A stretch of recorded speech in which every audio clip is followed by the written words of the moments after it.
Hey friends, Rocky, thank you so much. Big thank you to the Mom Project for having me. And to this is my very first speaking engagement post maternity leave. My husband and I welcomed baby girl number two just a couple weeks ago. And so I am thrilled. I feel a little bit nervous, but that's a good thing to be back with you. So that being said, let me go ahead. I'm going to share my screen because today we are doing our resume refresh, and I want to make sure that this 15 minutes is not only jam packed but actionable. And so let me know, you guys let me know if you can't see my screen, but here we go. Okay, so as Rocky mentioned, my name is Ashley Cash. I'm a 100K plus resume writer as well as career coach. In case you're wondering, how does one become those things? For me, after a pretty explosive career with some big brands that you know and love, I had a lot of responsibility hiring, firing, managing teams, managing large projects. And then, of course, that gave me the inside scoop on how hiring and salary decisions were made. And I always say, one day in a dimly lit cube, I sort of had this, I don't know, career crisis where I really wanted to sort of use my superpowers for good and really learn and understand how to take my talent to help and serve others. And so from there, my business was born.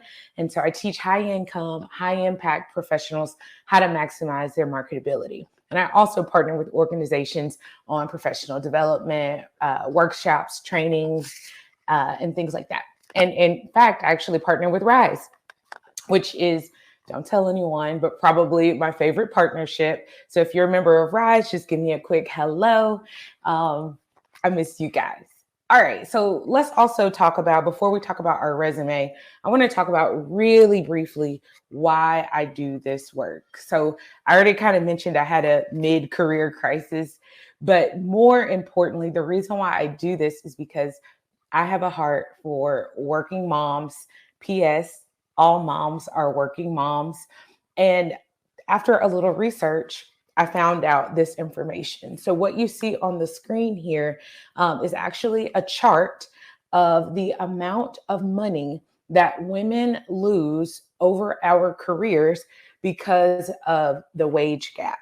Now you might be thinking, wait, Ash, I thought we were talking about resumes. We are, and we will, but it's important for me to share with you why this is so important, that our resumes and that we are able to communicate who we are, what we do, and what we bring to the table. It's more than just getting a right now job. There is truly not just an economic impact in our own families, but across the world, right? So imagine if every woman over her lifetime earned an additional $860,000. Imagine the ripple effect that could have on not just our communities or our homes, but our world in general. And so you see that number, 860K, over a 40-year career. If you identify as African American, as I do, Latinx, Pacific Islander, or Indigenous, that number is closer to $1.2 million over a lifetime. So what we're doing here right now in terms of refreshing our resume, asking for the high paying jobs, having the confidence to go after them, it's a big deal. All right, so over the next 15 minutes-ish, I'm going to show you how to get off the never-ending, sanity-sucking resume revision carousel so that you can quickly edit your resume, apply for jobs, and get some dang interviews already. If that sounds good to you, give me like a big yes in the chat. Okay, so let's get started. All right, the first thing that you want to do to give your resume a quick refresh has almost nothing to do with the document itself, but it is, I want you to focus on ignoring imposter syndrome, which I imagine is definitely easier said than done. But before you sit down to work on this document that is standing literally between you and your next interview, I really want you to say to yourself, you know what? I'm not going to I'm going to ignore imposter syndrome. I am more qualified than I think. In fact, put that in the chat. We're going to affirm that together in the chat right now. I am more qualified than I think. And the other thing that I want to share with you as it relates to ignoring imposter syndrome is when you think about your career, whether that was you formerly working out in the workforce or the work that you might be doing in your home as a parent or caregiver or all of the above, I think the very first thing to do is see the value in that work. Okay, right? It's important for you first to see the value before others can. So what I want you to keep in mind is that if you did it, it counts. And all my ladies from Rise, if they've taken my master class, I know that they already are familiar with this, but if you did it, it counts. And the second thing, in fact, I read a statistic that men will apply for a job if they are like 50, 60% qualified, whereas women oftentimes will want to be, closer to 100%, like meeting off all the check boxes. Here's the thing, loves. If you meet 100% of the qualifications or everything that's listed out on the job description, you're overqualified. You're going to be bored. You're already at the ceiling, right? So again, what I want you to understand when you're updating your resume is that if you did it, it counts. Meaning, it doesn't mean if you were paid, if it was unpaid, if it was a formal, W-2 role with a title, an informal role, if you completed something as an individual or you were part of a team, right? It all counts. And oftentimes I will have people say to me, well, I did this thing or I completed this project, but I was only part of the team, or I only completed this piece of it, or I have a lot of project management. I have a lot of project management experience, but my job title wasn't project manager, and I don't know if I feel comfortable calling myself that or talking about my project management skills on a resume because, well, that wasn't my title. And what I'm saying to you is if you did it, it counts. You don't need a formal title. You don't need a paycheck. If you did it, it counts. You first see the value and then others will see it. All right. The next thing I want to talk about is rounds and rounds of revisions. If this is you, if you are guilty of, every time you want to apply for a job, you are updating or revising your resume, give me just a quick guilty in the chat. Just a quick guilty. And if you are someone who is guilty of this, give me one word to describe how that makes you feel. Tired, exhausted, overwhelmed, discouraged, right? All of the above, right? And we do it because, well, that's what, Google says, or the gurus or the experts, or that random webinar I attended, right? That's what they tell me to do. Well, what we're going to talk about right now is a way to get off that. Remember what I said earlier, that sanity sucking, time sucking carousel of round and rounds of revisions. So here's the other thing that you want to do as we approach this quick update to our resumes. It's choose your destination first. Now, I understand that for a lot of us, what we do is we're looking for a job or we're scrolling our job boards. We're looking at different roles and we're like, ooh, I've always wanted to work for that company, or, ooh, I've always wanted to try my hand at, XYZ. But what I want us to do is really get specific, really sort of pick a path or a destination, right? Really decide and say, what I'm focused on right now is landing, let's say, a digital marketing role, right? And that means we get a little bit of tunnel vision and we say, I'm not going to get distracted or have that shiny object syndrome. Even if I see a job at a company I've always worked for, I'm focused on landing a digital marketing job, right? And if we do that, right, we've chosen our destination. The next thing that you're going to do, and this is that quick refresh, is we are going to focus our resume on the accomplishments, the projects, the tasks, the teams that are all related to that target. So in my example, in digital marketing, right, we're going to create one resume for the industry and or role that you're targeting. If you do that, if you get that tunnel vision, and my Rise folks, go ahead and give me some amens. Let the people know I know what I'm talking about because it works. If you do that, you will, one, eliminate the need for job to job edits. Two, you're going to get so much time and sanity back. I can't even tell you. You're going to feel less scattered, less all over the place. And what you're going to also end up with is what I call that ready to go resume. Because as you're scrolling the job boards and you see those digital marketing roles that you're interested in or you're a fit, you can have your phone in one hand and the baby, rocking your baby in the other, and it's ready to go. No more afternoons working on that thing. No more trying to find a babysitter or being frustrated because the kids need you or there's other responsibilities. You will save so much time. The other thing that I think is super important is oftentimes when I give that advice, I get a little bit of pushback from people that say things like, well, I want to have more of a general resume, right? I've had all sorts of jobs over the course of my career. I can do a lot of things. I'm multi-passionate. I've worn a lot of hats at every organization that I've been at. And I want to make sure that that is, represented, and I'm casting sort of as wide of a net as I can. And what I want to say to you, like I'm going to lean in a little bit, is there's no such thing as a general resume, right? There's no such thing as that Jack or Jill of all trades resume that's going to get the attention of a decision maker, right? If I'm looking to hire, for our example, a digital marketer, all I want to see, all I really want to care about in that 6 seconds or so that I'm scanning your resume is that you've got the skills and experience and expertise to do the digital marketing job, right? Everything else is kind of a bonus that we can talk about if it comes up in an interview. So I really, if nothing else that you take away from our time today, is that if you want to, one, save time, save sanity, and get more interviews, get specific. And it is okay, I know this question is probably out there, to have more than one version of your resume specific to maybe different roles that you're targeting, okay?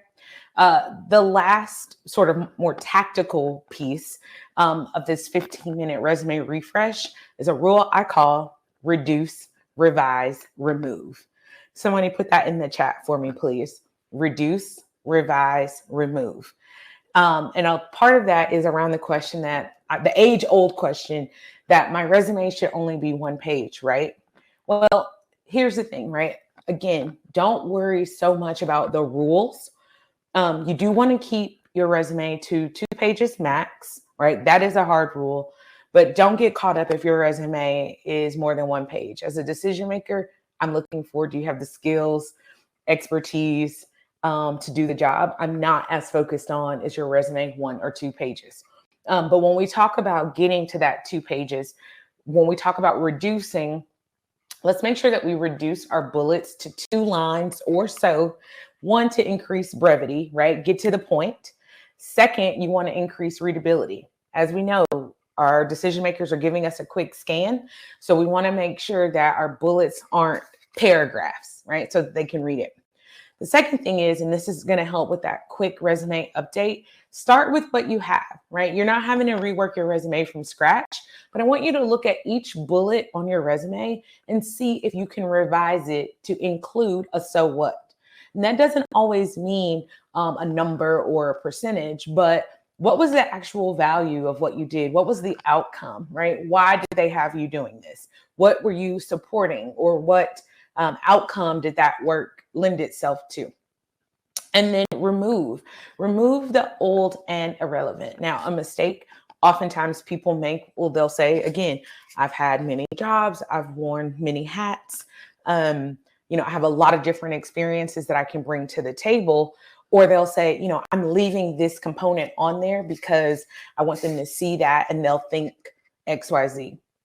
And if you are taking that approach, I want to reassure you that when a stranger is reading your resume, they're not making inferences, right? They're not putting 2 and 2 together and saying, oh, because this person used to be a competitive dancer, that means that they are really disciplined. That then means that they're going to be really good at this job. It's just not what's happening. So if you are trying to figure out what is it that I should remove or what is relevant, ask yourself, would a stranger quickly and instantly make the connection that I'm trying to make? Right. So anytime you feel like there's some inferences, that'll be made, they're not. And then lastly, you want to focus or try to focus on the last 10 to 15 years of experience. If you've had a gap longer than that, use what you've got, right? All right, and then this is a bonus tip as I prepare to wrap up. For many of us who have had a career pause, we tend to want to over explain or overemphasize the pause. I get questions all the time around how do I explain my pause on your resume? My opinion is that you don't, right? You can list it as a career pause or sabbatical, but not feel like you have to give a lot of detail. If it comes up in an interview, you can discuss it then. But even then, have a short and sweet answer, right? I made the brave decision to step out of the workforce to take care of a personal matter that's now been resolved. I'm now back and ready for a full-time role, right? That's it. So for anyone who is worried or scared about how do I address or handle my pause in my resume, it's a one-line career pause, your dates and or what you've been doing during your pause, and that's it. Whew. 15 minutes goes by so quickly, but that's it. That's your resume refresh. I hope that was helpful.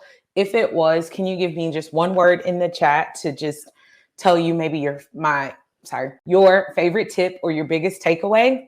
And then I also have on the screen right now just some ways that you can contact me. You can follow me on Instagram at AshleyNCash, or you can visit my website for ways to work with me at ashleyncash.com. Again, I just want to give a big thank you to the Mom Project for the work that they do to support working women, and also to all of you for tuning in. And with that, I will turn the presentation back over to Rocky.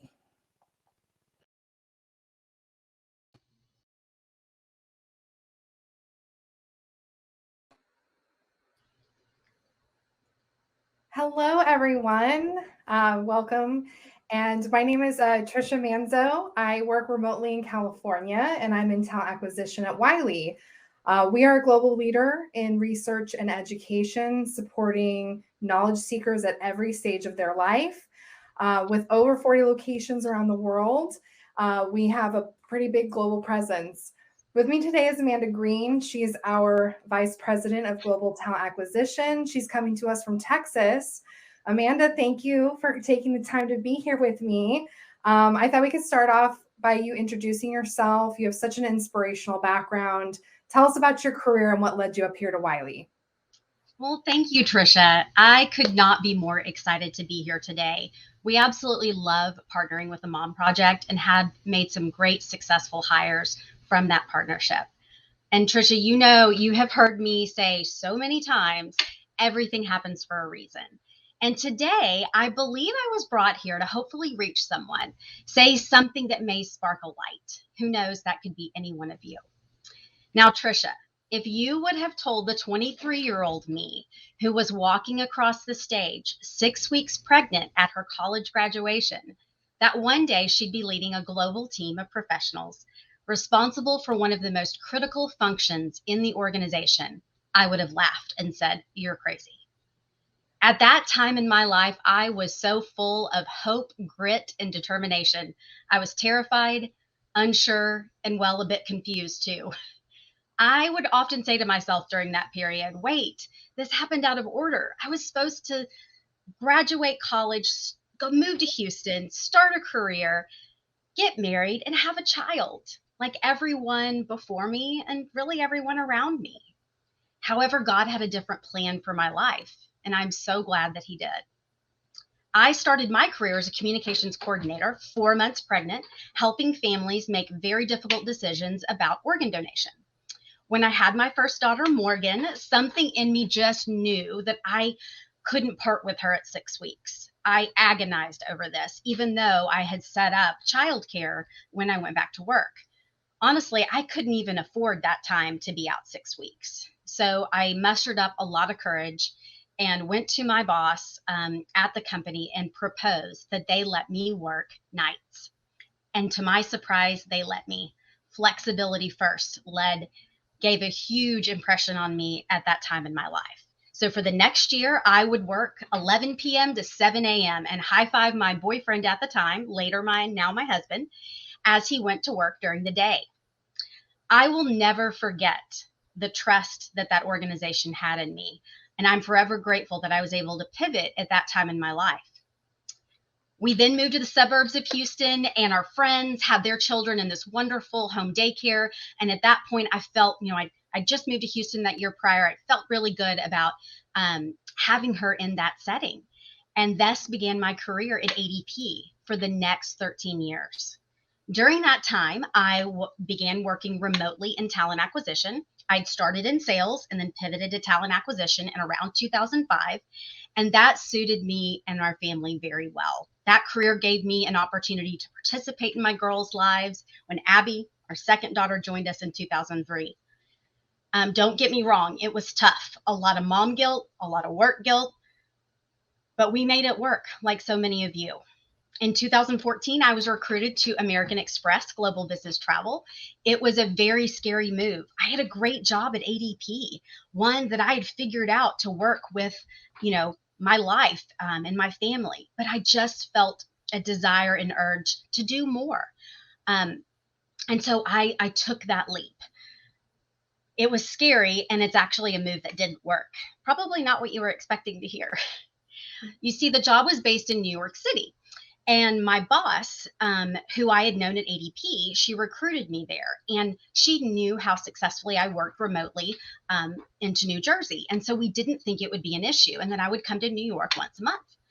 But that turned into every week.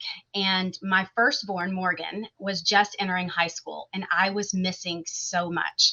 And our relationship was suffering at such a critical time in her life, her teenage years. I felt like the biggest failure. What had I done? I had only been there 10 months. It was a tough decision, but one I've never regretted. I needed to be her mom at that time, but also I needed to work. And so for the next 2.5 years, I worked for a firm out of Austin. And this really challenged myself. I was now not in a safe corporate setting. It was really all about the work I produced. And I got out of my comfort zone, and I really learned who I was. Everything happens for a reason. Flexibility first. I was able to consult with small to medium-sized businesses about their talent acquisition strategies, learning new muscles of presentation skills, being innovative and creative. I began training recruiters and learning new technologies. All of this prepared me for my next corporate role at Delta Dental, Trisha, where we met. And Delta was a very, very special place with amazing leaders. And I'm so grateful for that experience to help shape the candidate and employee experience. And I've never forgotten about flexibility first, and always look to impart that on any organization that I work in. So enter 2020, and an amazing opportunity presented itself at Wiley. And well, Trisha, that's here we are today. It certainly is. And what an incredible experience you have, Amanda. I'm curious, and I'm sure many are, what drew you to Wiley in the first place? Really, the people. The people and the incredible rich history that Wiley has, what they have done, over the last 200 years. And yes, I said 200 years, from going from a small publisher to really pivoting, and now innovative research that we curate for magazines across the world that we publish, online education, and so much more. It really impressed me. And I really found through my discussions and interviews with various people that Wiley really lived its values. And I knew that they were going to support me personally and professionally. I love that. I think that's probably one of the biggest takeaways I hear from candidates about why they accepted our offer during their interviews is that flexibility, the people especially. So I totally can relate to that. Tell us, during your time at Wiley, what is your favorite part about working here? Well, you, Trisha.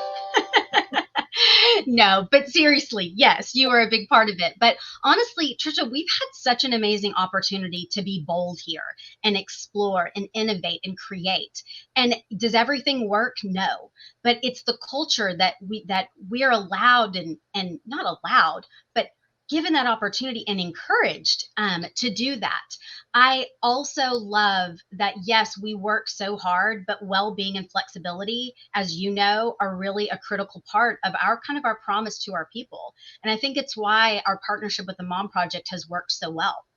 I have not been expected to work beyond my boundaries. I don't have notifications on my phone. I have in my email signature that I might not get back to you until my working hours. We're a global organization. I have employees all over the world. But that's the culture we have. And that's not always been my experience in the corporate world. Makes us really special.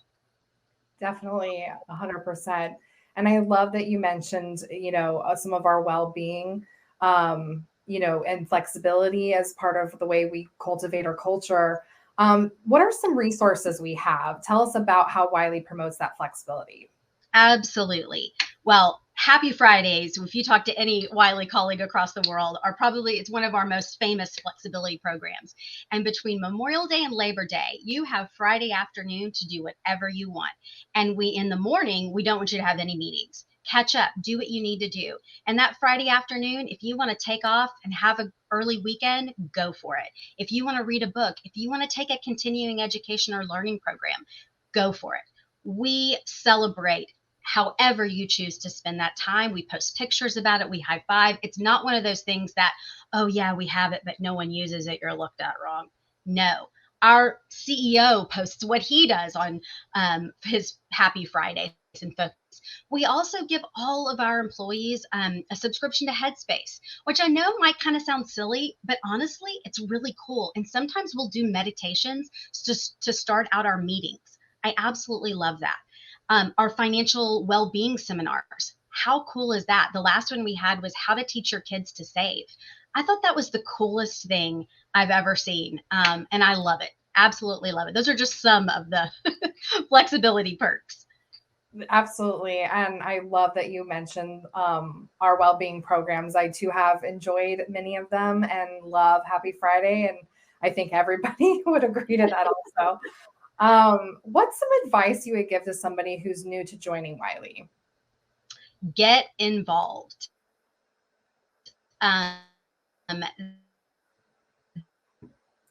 There are so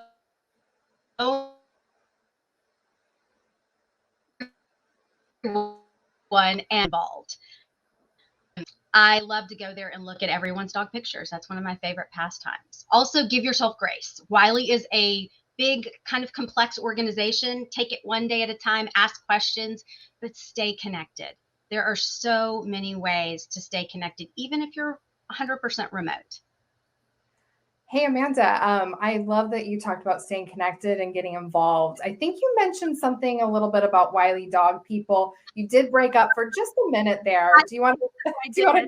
What was that about dog people?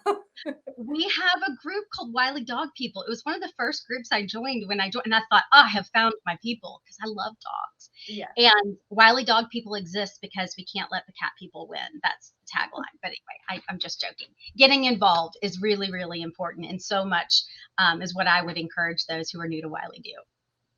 Yes, we definitely have quite a few. We have like photography groups. I mean, all kinds of really fun groups on our social channel Yammer. But we also, I know we have some other like employee resource groups. So on that topic, what are some of those ERG groups we have? How are they involved with us? Absolutely. Our ERG groups are nothing short of absolutely amazing. I have never been in an organization where they truly are such an active part of who we are. And I'm really excited. Some of our groups include OLA, our Hispanic employee resource group, Berg, our Black employees resource group, Women of Wiley Americas, Women of Wiley EMEA in Europe, Women of Wiley APAC. Wiley Women in Technology, Generation Wiley, and we are currently working on launching a parent group soon. So we're so involved with talent acquisition because we want to tell our candidates all about our employee resource groups. And we now have actually incorporated, we just launched this, Wiley Women in Technology. They are going to serve as peer interviewers so that females in technology can speak to another female in technology if they want to during the interview process to really understand what it's like to be a female working in technology at Wiley. Really, really proud of that initiative. And I know, Trisha, you were a big part of getting that off the ground. So very excited about our ERGs. Awesome. Thank you so much. This was so great to talk to you, Amanda, and get some nice, juicy details about working at Wiley. Thank you so much to the Mom Project for having us. And we will have a booth, I believe, open later. So if you have other questions about Wiley, we have some team members over there. We'd love to see you. Thank you so much. Thank you.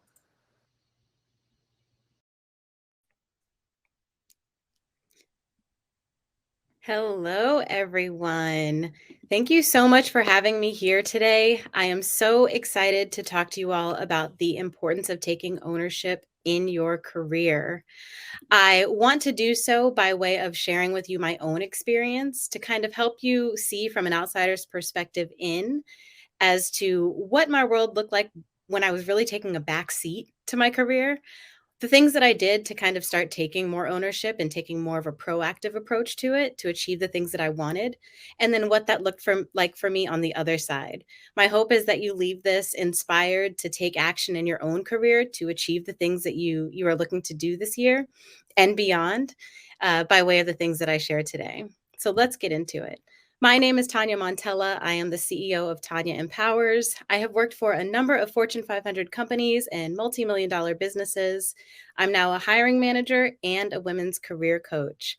One thing that people know about me is that I am absolutely obsessed with helping women transition careers with both clarity and confidence, helping them to get the pay that they deserve because we all deserve it.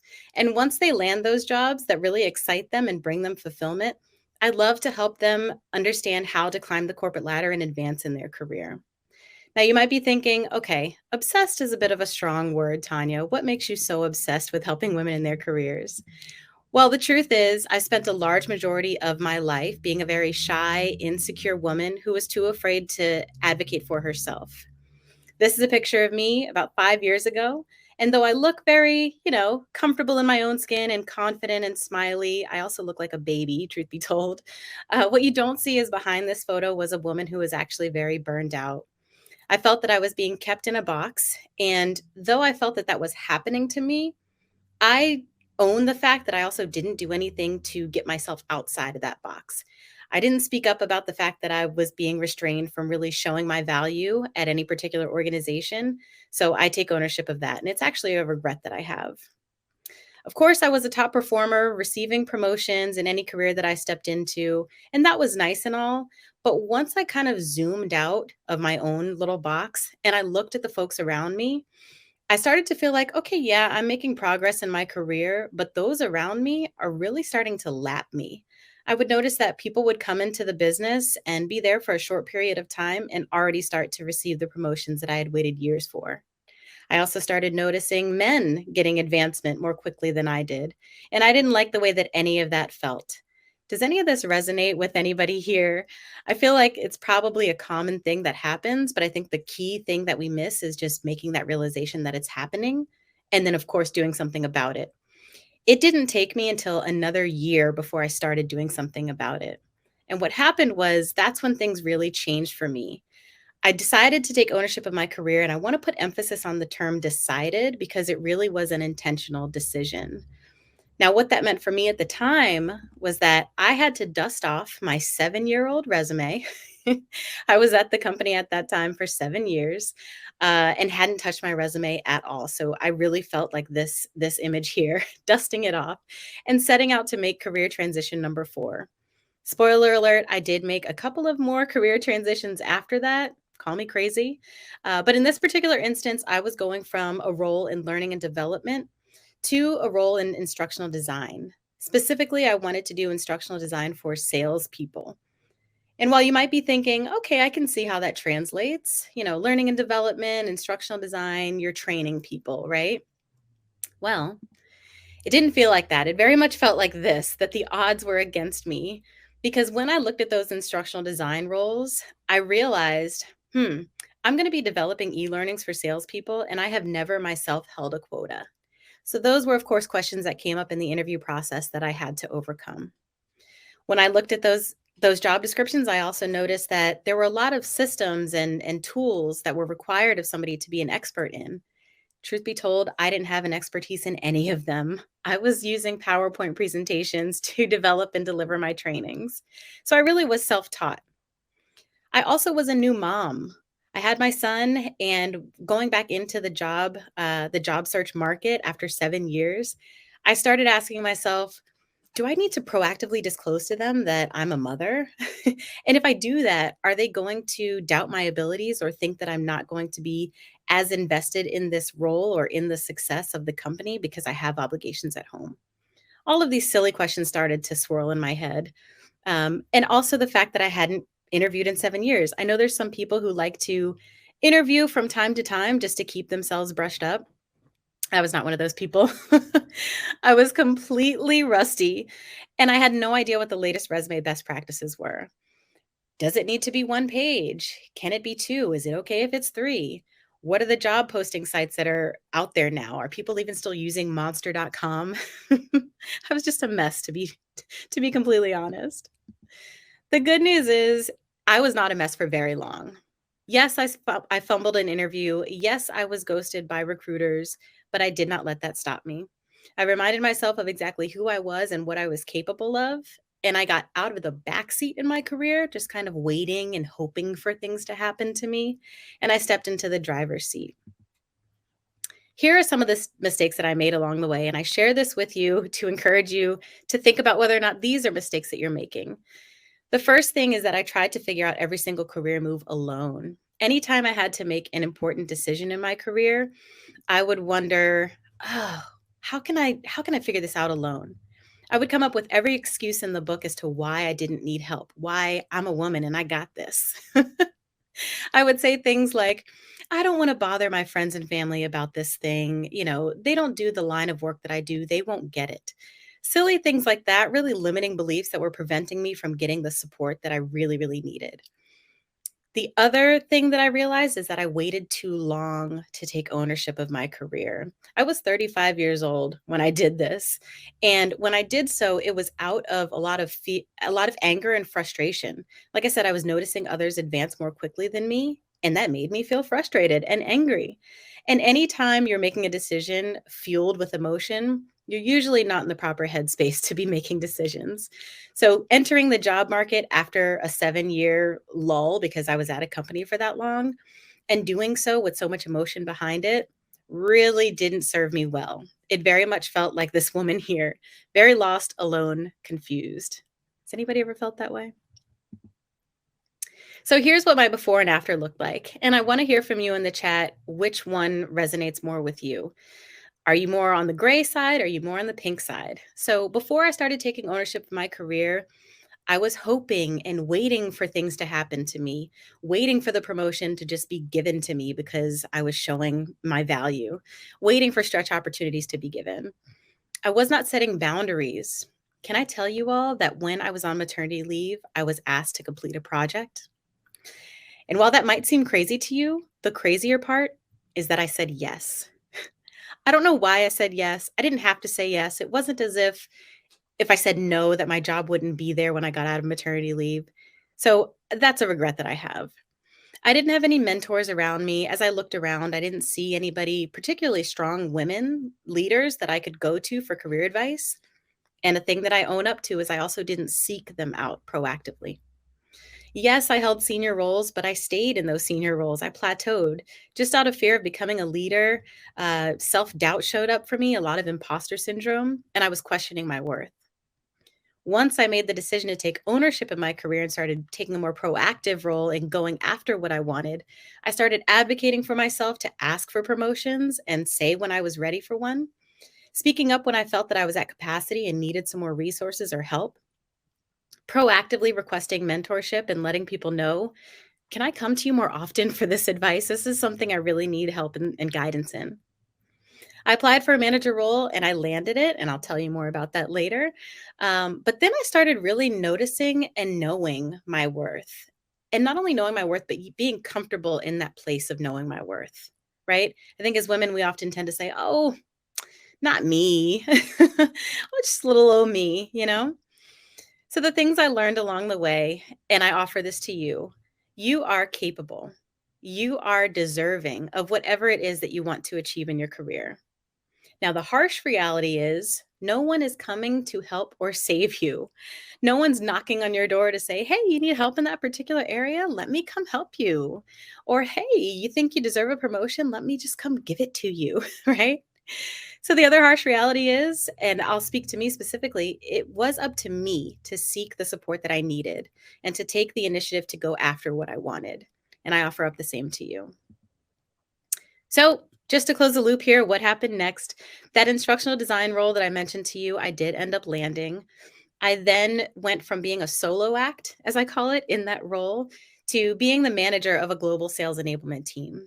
I recently won the President's Club Award and will be headed to the Bahamas next week with my husband for an all expense paid trip from my employer. I increased my salary by 40%, and I have since helped plenty of other women land jobs that excite them, receiving the pay that they deserve. This is my world now. On the left is me and my corporate world. This happens to be a global revenue kickoff event that I was hosting, and that happens to be where I got the award, hence the big old smile and big old hug on the left, the bottom left. And then on the right is me and my business. Whether I'm supporting women through my podcast, my ebook, live sessions where I'm workshopping things with women, or I'm taking the main stage to speak to them about their careers.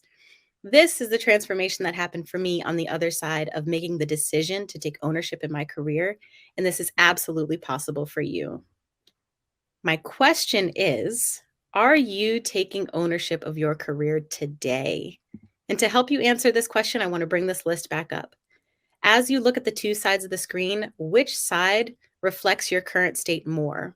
Again, my guess is you probably have some checkboxes from the left and you probably have some from the right, but you probably lean more, one way or another. Which side are you currently on? And what are some ways that you can step into the driver's seat? Now, spoiler alert, in those checkboxes, those check marks that I've shown, those are some of the ways that you can take a step in the driver's seat. So I'm showing them again on the left-hand side. Now, the thing that I've added to that list on the left is continuing to leverage the Mom Project. This community is absolutely incredible. And just by you being here today shows that you are already taking steps to take ownership of your career. You saw that this event was happening and you could have been anywhere, but you decided to be here. So I applaud you for that. Now, disclaimer here, this is all going to require courage and practice, but you have absolutely got this. Now, I want to share the stuff on the right because I want to be a little more specific around how you can take ownership in your career depending on where you are in your career. If you're job hunting, I want you to think about ways that you can network more, get feedback on your resume if you're unsure about it, or get coaching if you need it. If you're employed or you just landed a new job, first of all, congratulations. But I want you to think about how you can be more visible within the company, get more seen, be more known.